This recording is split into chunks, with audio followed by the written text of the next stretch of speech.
मैं आज चौधरी चरण सिंह जी के इस किसान दिवस पर चौधरी साहब की एक दो बातें याद रखना चाहता हूं कि एक है कि उन्होंने कोई जाट समाज का कोई प्रोग्राम अटेंड नहीं किया, कास्ट की बिल्कुल पॉलिटिक्स नहीं करी। और ये मेरा मतलब कि आजकल के ज़माने में समझना ज़रूरी है। मतलब कि मैं खुद जाट हूँ, राजस्थान में, पंजाब में, हरियाणा में इतने लोग चौधरी चरण सिंह जी का नाम लेते हैं, फिर जाटों के प्रोग्राम में जाके जाटों के लिए मांग करते हैं। तो बात समझने की है कि किस नेता किस लिए खड़ा हुआ था, उसकी बात समझनी जरूरी। उन्होंने बड़ौत में जो जाट कॉलेज था उसका नाम जनता वैदिक कॉलेज करवाया, बदलाया।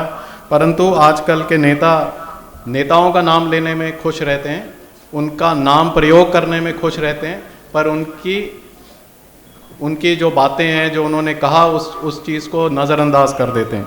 और इसीलिए किसान का आज के दिन ये हाल है। जो किसान आंदोलन हुआ वो विदाउट कास्ट, विदाउट रिलीजन हुआ, तभी वो कामयाब हुआ। और किसान अपने सब, अगर इस देश में कृषि नीति है, क्योंकि मेरे हिसाब से तो कृषि नीति है नहीं इस देश में, अगर कृषि की जो पॉलिसीज़ को अपने प्रभावित करना चाहते हैं तो जात पात से ऊपर उठ के अपने को ये करना पड़ेगा। दूसरी बात है कि चाइना में, यूएसए में, जो बड़े बड़े मुल्क हैं, जो अपने से बहुत अमीर हैं, जिनका जीडीपी बहुत हाई है, वो हर चौथे पाँचवें साल अपनी कृषि नीति बदल देते हैं। यूएसए भी बदल देता है, चीन भी बदल देता है। 5 साल पहले चीन कुछ तरीके से सब्सिडी दे रहा था, अब वो कुछ तरीके से सब्सिडी दे रहा है। अपने देश में कृषि नीति नहीं है और अपने बिना नीति एक दरिया में चलते रहते हैं। बारिश आती है तो नीति बदल जाती है, अकाल आता है तो नीति बदल जाती है। तो मेरे हिसाब से तो एक कृषि नीति देश को बनानी जरूरी है।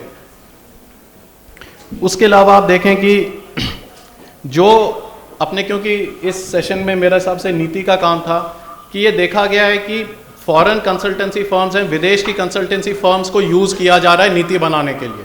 पहले मंत्री जी थे, वो एफपीओस की बात कर रहे थे। अब एफपीओ की नीति 2 साल पहले आई है, उसका 5 साल बाद देखना पड़ेगा कि कितने देश में एफपीओ चल रहे हैं कि नहीं चल रहे। आज चालू हो गए हैं, उससे निर्भर नहीं होता है या निर्धारित नहीं होता है कि वो कोई प्रोग्राम कामयाब है। 5 साल बाद देखना पड़ेगा कि क्या प्रोग्राम कामयाब है कि नहीं कामयाब है। और मेरे हिसाब से ये एफपीओ की जो नीति है, ये अर्नस्ट एंड यंग ने, ग्राम्पटन ने, आपको ज़्यादा मालूम होएगा, आप बता सकते हो, इन सब लोगों ने नीति बनाई है और मेरे हिसाब से ये कामयाब नहीं होने वाली है। तो फॉरेन कंसल्टेंसी फर्म्स को उनसे नीति नहीं बनवानी चाहिए। उनकी राय लेना चाहें आप, राय जरूर लें, पर उनको टेबल पे ना बिठाएं, उनको राय लेने के लिए बिठाएं। और अगर सरकार कोई किसानों की भलाई करना चाहती है, कुछ उनका उद्धार करना चाहती है, तो है कि किसानों को टेबल पे बिठाओ और फिर नीति बनाओ तो किसानों तक उसका फ़ायदा पहुंचे। अगर सरकार फॉरेन कंसल्टेंसी फर्म्स के साथ बैठ के, या डीसीएम श्रीराम से आए हुए हैं, तो डोंट माइंड इट। मेरे हिसाब से बिजनेस हाउस रिप्रेजेंटेटिव्स और फॉरेन कंसल्टेंसी फर्म से जरूर सलाह करनी चाहिए, पर जिस हिसाब से आप उनसे सलाह करते हो उस हिसाब से किसानों से सलाह करो और अपनी नीतियों का एक, क्या कहते हैं ना, असेसमेंट कराओ किसानों से। अब कोई भी स्कीम चल रही है, उसका किसानों से, जो उस स्कीम के बेनिफिशरी हैं, उनसे पूछो कि वो कामयाब है कि नहीं कामयाब है। तो मेरे हिसाब से अगर नीतियाँ किसानों के साथ बिठा के बनाई जाएंगी तो जो कई सालों से, जैसे हरबीर जी कह रहे थे या परोड़ा साहब कह रहे थे कि उनका असर नीचे तक नहीं पहुंच पा रहा है, वो मेरे हिसाब से फटाफट उन नीतियों का असर भी पहुंचेगा और सरकार को भी और प्रधानमंत्री जी को भी उसका फ़ायदा होगा। बहुत बहुत मेहरबानी Harbir Singh ji, thank you so much.